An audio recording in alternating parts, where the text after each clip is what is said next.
Bonjour, bonjour, bonjour, bienvenue. Est-ce que vous avez la pêche aujourd'hui, samedi matin? Oui. Oh, c'est un petit oui, hein, c'est un petit oui, hein, c'est la fin de la semaine.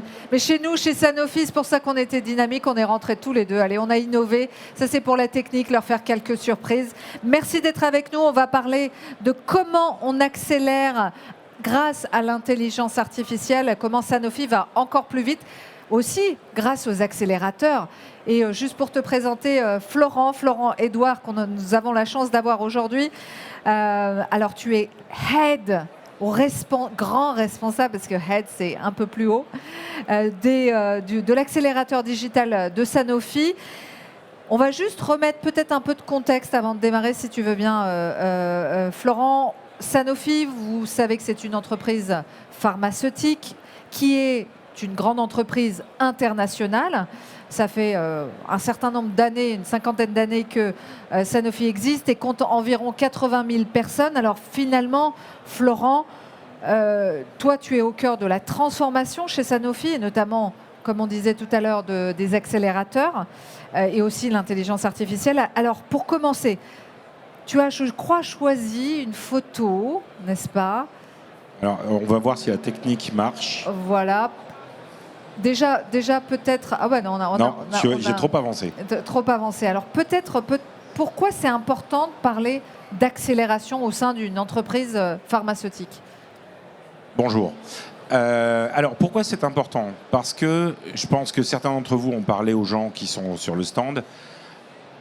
Chez Sanofi, on a une opportunité énorme. On a des scientifiques, on a des médecins qui ont inventé des molécules fantastiques qui peuvent résoudre des problèmes pour des patients qui aujourd'hui n'ont pas de traitement.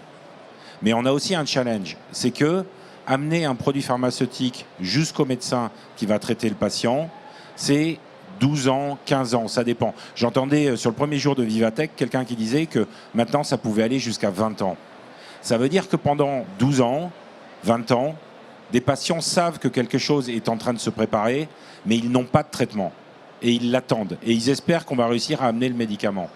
Donc, sachant qu'on en a beaucoup, on parle de 12 chez Sanofi, mais en fait, au total, c'est plus d'une quarantaine de traitements qui peuvent aider des patients qu'on va pouvoir lancer. Il faut qu'on les amène plus vite. C'est un travail énorme. Et aujourd'hui, un des moyens pour nous de le faire, c'est d'utiliser l'intelligence artificielle. Parce que ça permet de tout faire plus vite. Donc voilà, pour moi, c'est vraiment ça. C'est vraiment la question, c'est comment on amène les médicaments plus rapidement dans les mains des médecins pour qu'ils traitent les bons patients. Concrètement, pour nous donner une idée, combien de temps on met pour mettre finalement sur le marché un médicament? Parce que nous, on ne se rend pas compte. Potentiellement, si on n'est pas dans la pharma, on ne peut pas se douter combien de temps. Alors, il y a plusieurs phases. Il va y avoir la phase de recherche, la phase de développement. Il faut voir qu'une étude clinique, ça peut prendre 2 ans, ça peut prendre 3 ans. Si vous ne la faites pas bien, si vous mettez les mauvais patients dans l'étude clinique, vous échouez. Et donc se repose la question, mais est-ce que, en fait, on a une molécule qui est bien, on sait, les scientifiques savent que ça peut aider, est-ce qu'il faut refaire une étude? Mais on retarde encore plus de 2 ans la mise sur le marché. Après, il y a toute la phase réglementaire. Faire un dossier en Europe pour avoir l'approbation, ça prend du temps. Le faire aux États-Unis, ça prend du temps. Donc on peut essayer d'accélérer toutes ces étapes en utilisant l'intelligence artificielle. Et pour réduire, notre ambition, c'est de diviser par 2. C'est de dire, est-ce qu'on est capable d'amener un produit dans les mains des patients entre 5 et 6 ans? Ce qui serait vraiment un changement totalement dans l'approche pour l'industrie pharmaceutique. C'est quasiment donc 50% en moins de temps. C'est l'ambition. On va justement voir comment vous accélérez au sein de Sanofi, comment vous êtes mis en ordre de marche et peut-être qu'on va revenir à l'essentiel. On parle d'accélérateur. Qu'est-ce que c'est un accélérateur? Je rappelle juste, c'est un très grand groupe, Sanofi. Pourquoi on parle d'accélérateur? Alors, Sanofi a un certain nombre de caractéristiques. Effectivement, c'est un grand groupe. 75 000, 80 000 salariés dans le monde, 100 pays. Et traditionnellement, c'est une entreprise française. Donc, avec la caractéristique française, arrivent beaucoup de qualités et quelques défauts. Parfois, un petit peu d'administration, un petit peu de process. Enfin, vous connaissez tout ça, vous avez été en contact avec les grandes entreprises. Aujourd'hui, pour jouer dans les AI, pour être présent, il faut être rapide. La technologie évolue tout le temps. Ce qu'on ne peut pas faire, j'ai travaillé par exemple, avant d'être chez Sanofi, j'ai travaillé à la Caisse des dépôts et consignations. Très belle entreprise française, très belle banque, mais où le processus de décision était extrêmement lent. Et ça nous a pris un temps infini pour équiper les gens qui bossaient à la Caisse des dépôts avec des outils modernes. Chez Sanofi, on ne veut pas faire ça. Donc chez Sanofi, on s'est dit, on va essayer d'apprendre des startups, on va essayer d'apprendre des nouvelles façons de travailler. Donc on va créer des accélérateurs. Et les accélérateurs, c'est vraiment des gens, des équipes dédiées qui vont intervenir à toutes les étapes de la vie du médicament. Donc par exemple, on a un accélérateur R&D qui va travailler sur tout ce qui est identification, découverte des médicaments et accélérer tout ça. On va avoir un accélérateur, ce que j'appelle l'accélérateur historique, qui est à Paris, avenue de la Grande Armée, en face de Sanofi, qui va nous aider à faire tout ce qui est au milieu, qui va nous aider à augmenter les capacités de tous les salariés Sanofi, par exemple en faisant des outils comme Concierge qui est ici, qui est un chat GPT interne pour Sanofi. Et on va voir un accélérateur qu'on a lancé à Lyon il y a 3 semaines, qui travaille sur le manufacturing et supply. Donc c'est tous les gens qui vont produire le médicament. Parce que c'est pas tout d'avoir de la science, c'est pas tout d'avoir de l'approbation, il faut aussi avoir un médicament qu'on puisse distribuer. Il faut voir qu'aujourd'hui, certains des médicaments les plus avancés sont utilisables pendant 15 jours. En oncologie spécifiquement, donc dans le traitement du cancer, certains médicaments ont une durée de vie de 15 jours. Ça veut dire qu'il faut être extrêmement rapide entre la production et la mise à disposition du patient. Et donc ça, on a des équipes qui travaillent là-dessus pour faire en sorte qu'à toutes les étapes, on puisse accélérer. Ça a l'air super comme ça sur le papier, mais concrètement, comment ça marche? Et en fait, comment ça change la donne? En quoi ça change la donne? Ça change la donne parce que, pour expliquer, je vais expliquer comment on travaille. En fait, les équipes de l'accélérateur sont des gens qui sont très talentueux et qu'on met dans un contexte très favorable. Donc, on va fonctionner par exemple en mode agile. Alors, je sais que c'est un peu technique, c'est une façon de travailler. Normalement, quand on livre un outil informatique, un produit informatique, on va avoir toute une phase où on écrit, on dit ce que ça va être, et puis on valide, et puis après on commence à construire, et puis on livre, et puis on teste. Et 1 an après, on livre un produit informatique qui généralement ne correspond plus du tout à ce qu'on voulait au départ. Parce qu'entre-temps, la façon de travailler a changé. Parce qu'entre-temps, les gens ont changé. Donc vous livrez un truc dont plus personne ne veut. Nous, on essaie de travailler différemment. On va dire, on va créer une toute petite équipe. On les appelle les 2 pizzas maximum. C'est qu'il faut qu'avec 2 pizzas, je puisse nourrir mon équipe. Donc, c'est 10 personnes maximum, donc c'est des petits mangeurs. C'est 2 équipes maximum de 10 personnes. Et ils sont sur un seul produit. Ils ne travaillent que là-dessus. Et ils vont être focus et surtout, on leur donne de l'autonomie. C'est-à-dire que ce n'est pas moi qui dirige l'accélérateur, qui décide ce que le produit doit faire. C'est l'équipe qui travaille dessus et qui travaille avec les gens qui font les découvertes de médicaments pour être certain qu'ils ont le bon outil. Et ça crée une nouvelle culture, une nouvelle façon de travailler chez Sanofi. C'est très disruptif, comme on dit. On a très souvent des gens qui viennent et qui nous disent « mais comment est-ce que vous faites ?» Et on ne le fait pas par magie, on le fait avec vraiment une culture différente. Et alors, pour nous donner peut-être un exemple concret, comment ça fonctionne? Par exemple, on va avoir des rituels qui sont différents. Alors, les rituels, c'est la façon dont on organise le travail. Toutes les semaines, on va avoir ce qu'on appelle un stand-up, un peu comme ça, où tout le monde va venir et on va parler d'un certain sujet. Donc, on a des gens des équipes qui vont présenter leur travail, qui vont avoir des questions. C'est une autre façon de communiquer avec tous les membres de l'équipe. On va avoir des gens qui ont le droit d'échouer. Et ça, c'est un truc... Vous allez sur tous les salons, tous les CEO du monde vont vous dire « il faut avoir le droit d'échouer, c'est super ». Maintenant, quand vous demandez à un CEO « ok, combien de fois est-ce que tu as donné un bonus à quelqu'un qui s'est planté et qui l'a reconnu ?» Ça n'arrive pas très souvent. Et ça, nous, c'est vraiment quelque chose qu'on essaie de faire. En disant « ceux qui ne se trompent jamais, c'est qu'ils n'ont pas vraiment essayé de faire quelque chose d'innovant ». On ne peut pas faire de l'innovation si on ne se trompe pas. Et donc les équipes ont le droit de se tromper, de faire des erreurs, on en apprend et on fait quelque chose de différent. Une chose aussi qui est super importante et qui est très importante pour moi, c'est la diversité des équipes. On a plus de 20 nationalités, On a des gens qui viennent de toutes les origines, de toutes les religions. Et ça, c'est une richesse. Et c'est une richesse sur laquelle Sanofi a décidé d'investir. Parce qu'on pense que chacun, s'il peut être lui-même quand il vient travailler, quand il fait partie des équipes, ça ajoute de la valeur à toute l'équipe et toute l'équipe est meilleure. Et ça, c'est très important. En fait. Complètement. Ouais. Donc en fait, on a vraiment deux rôles. On a un rôle de catalyste qui est d'amener tous les talents ensemble et de faire en sorte qu'on amène de l'innovation, et un rôle de disrupteur qui est j'ai le droit de dire que quelque chose ne fonctionne pas. Ça, c'est un des grands problèmes dans les grandes entreprises, notamment les grandes entreprises françaises, qui est que on voit que quelque chose ne marche pas. Mais ce n'est pas mon domaine, donc je ne vais pas le dire. Et je vais les laisser gérer ça. Et ça sera leur problème. En fait, ça me ralentit, mais c'est leur problème.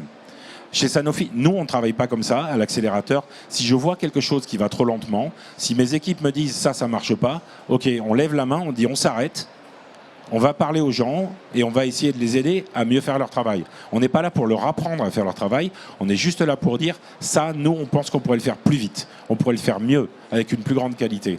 Et donc, on a le droit d'être disrupteur, on a le droit de changer les choses.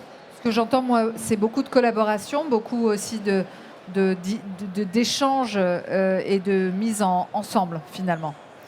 Très bien. Alors, on a la chance, comme vous avez certainement vu, d'avoir une fantastique voiture McLaren. La jumelle de cette voiture court aux 24 heures du Mans ce week-end sur les pistes du 24 heures du Mans. C'est une vraie voiture avec un vrai moteur, des vrais freins. Enfin, tout fonctionne dessus. Elle aurait pu concourir. Je pense qu'elle a perdu le tirage au sort. Donc, elle est pas... Mais c'est une vraie voiture. Ah, celle-ci. Celle-ci, ouais. Tout à fait. Alors, on se dit, mais c'est quoi le rapport entre une entreprise dans la pharma et une entreprise qui fait de la Formule 1, finalement? Alors, ça, oui, effectivement, c'est une question que beaucoup de gens nous posent. Comme je vous l'expliquais au début, on a besoin d'amener les médicaments plus vite sur le marché. On a besoin de les mettre dans les mains des médecins plus rapidement. McLaren, il y a un truc qui est important pour eux. Toute l'organisation McLaren ne travaille que pour une chose, c'est pour aller plus vite. C'est pour économiser une seconde, une demi-seconde, un quart de seconde. Je crois qu'une seconde et demie de différence sur un tour, c'est ce qui fait la différence entre le premier et le dernier de la course. Ils doivent pouvoir tout optimiser. Donc, qu'est-ce qu'ils ont fait? Ils se sont dit, nous aussi, on va utiliser l'AI. On va utiliser la data. Donc, ils ont fait ce qu'on appelle un centre de contrôle qui est situé dans la banlieue de Londres, la banlieue étendue de Londres. Et en fait, ces ingénieurs qui sont là reçoivent en temps réel 80 000 points de données par seconde pendant qu'une voiture McLaren est en train de tourner sur un circuit. Et avec ça, ils font des simulations. Et si on augmentait la pression des pneus de ça, est-ce qu'on irait plus vite ou est-ce qu'on irait moins vite? Ah, attention, on nous annonce qu'il va pleuvoir. Qu'est-ce que ça va impacter sur la performance de la voiture? Donc ils ont développé tout ça, ils ont développé des compétences incroyables, ils ont des collaborateurs, ils sont des tronches monumentales, mais ils ont vraiment une expertise. Et donc nous on a dit, mais finalement nous on a un problème. C'est qu'on veut accélérer aussi, mais on ne sait pas très bien comment. Et si on le fait avec des méthodes traditionnelles, dans 10 ans, on sera encore en train de se poser la question de comment on accélère. Donc, on a décidé de travailler ensemble. Et ils nous ont appris leur façon de travailler, ils nous ont appris comment modéliser, en fait, un lancement de produit pharmaceutique, depuis la découverte jusqu'à la production et la mise sur le marché. Et en fait, en découpant tout ça, comme ils le font avec leur voiture, on crée ce qu'on appelle un jumeau digital de nos lancements. Et ça nous permet à nous aussi de dire, tel jour, je vais prendre telle décision et dans 5 ans, ça va avoir tel impact. Et ça nous permet de beaucoup mieux piloter et ça nous permet d'aller beaucoup plus vite. Le deuxième aspect, c'est un aspect culturel. C'est changer la façon dont les collaborateurs voient leur métier. Tous les gens de McLaren sont focus sur « il faut qu'on gagne la prochaine course de Formule 1. Il faut qu'on gagne les 24 heures du Mans. » Il n'y a pas de question, il n'y a pas d'état d'âme. Et donc, nous, on veut la même chose. Il faut que pour nos patients, pour les patients, par exemple, qui souffrent de méningite, on aide tout le monde à diagnostiquer la méningite plus facilement, plus rapidement, parce que c'est important que dans les 24 premières heures, le diagnostic soit effectué. Sinon, il y a un impact très négatif pour le patient. Et donc ça, c'est ce que eux gagnent dans le partenariat, c'est, je veux dire, cette raison d'être. Je disais que j'ai travaillé en banque. Quand je travaillais en banque, et j'aime beaucoup les banquiers, ne vous méprenez pas, mais je travaillais pour faire une chose, rendre des gens riches plus riches. C'est pas une raison de vivre et c'est pas une raison d'aller travailler. Chez Sanofi, on veut améliorer la vie des patients, on veut leur rendre leur vie quand ils sont malades. Et ça, c'est quelque chose qu'on peut apporter à McLaren. Là où ils nous aident sur la méningite, pour tous les patients qui souffrent de méningite, McLaren fait quelque chose d'actif. Et c'est ça le partenariat. Le partenariat est très inédit. Je voudrais revenir sur une notion que tu as mentionnée tout à l'heure, que peut-être les gens ne connaissent pas, c'est la notion de jumeau numérique. Qu'est-ce que c'est exactement ? Alors, le jumeau numérique, donc, la voiture que vous voyez là est composée de, je ne sais pas combien, mais de milliers de pièces. D'accord ? Des vis, des boulons, des câbles, tout ça. Chacun de ces objets peut être transformé en objet digital, en une matrice. Enfin, bon, je vais pas rentrer dans le détail technique, mais c'est quelque chose qu'on peut modéliser informatiquement. Ensuite, on peut faire une simulation en disant c'est assemblé. Donc la roue a cet impact sur la vitesse. L'accélérateur a cet impact sur le moteur qui lui a... Donc, ils ont fait un jumeau numérique comme ça, qui est véritablement une voiture qui vit dans un ordinateur et sur lequel ils peuvent changer tous les paramètres et voir sur la course à Dubaï ou sur la course en Angleterre ou à Barcelone, quel est l'impact sur la performance. Et donc, nous, on fait exactement la même chose. Donc, on le fait pour les patients, on peut le faire pour les lancements, on peut le faire pour à peu près tout en fait. On peut tout modéliser et ça nous permet d'aller plus vite et de comprendre mieux. Et si on voulait avoir une idée de résultat, ça donne quoi ? Le résultat, nous, ce qu'on veut, c'est d'optimiser et d'aller plus vite, donc de diviser par 2 le temps de mise sur le marché.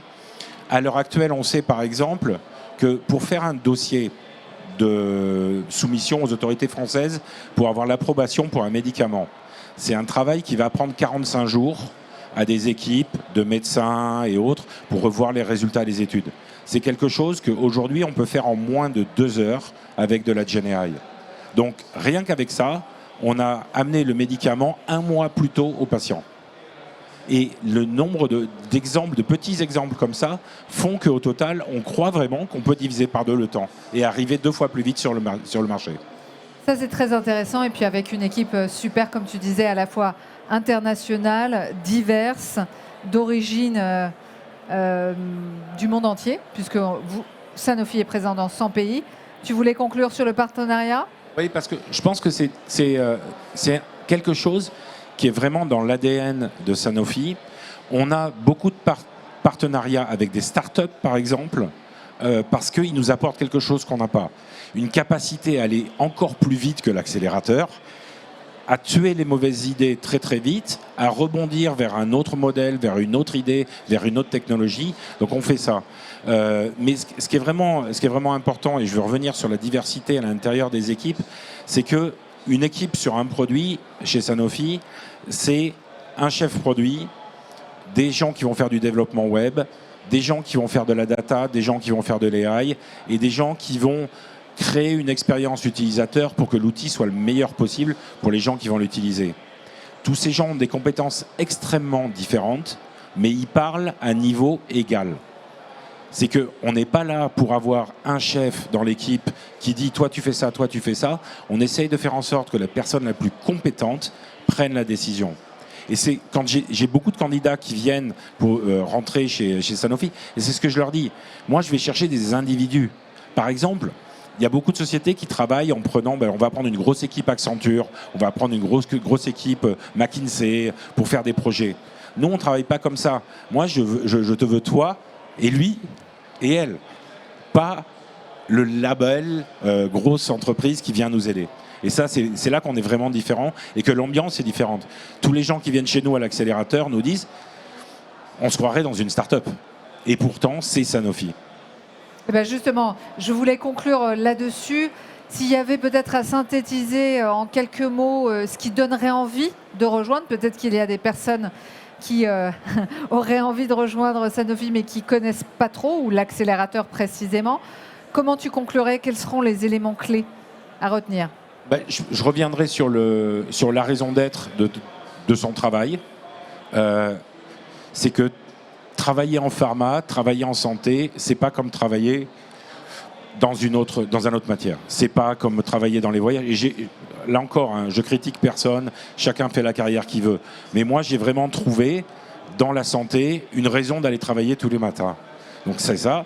Ensuite, à l'accélérateur, on a des super soirées karaoké, on a des locaux qui sont d'enfer, on a des fruits frais à disposition pour tout le monde, et on a les dernières technologies, et on a la possibilité de tester des choses que les autres ne voient qu'à la télévision. Et ça, c'est une des bonnes raisons pour rejoindre l'accélérateur de Sanofi. Et avec quand même des gens hyper sympas. Avec des fun, beaucoup de fun. Super, un grand bravo, merci beaucoup. Merci. Florent, merci beaucoup. Est-ce qu'il y a des questions parmi vous? Est-ce qu'il y a des questions, on a aussi des porte-clés pour certains. Pour les petits. Est-ce qu'il y a des... Oui, il y a des questions. J'arrive, bouge pas.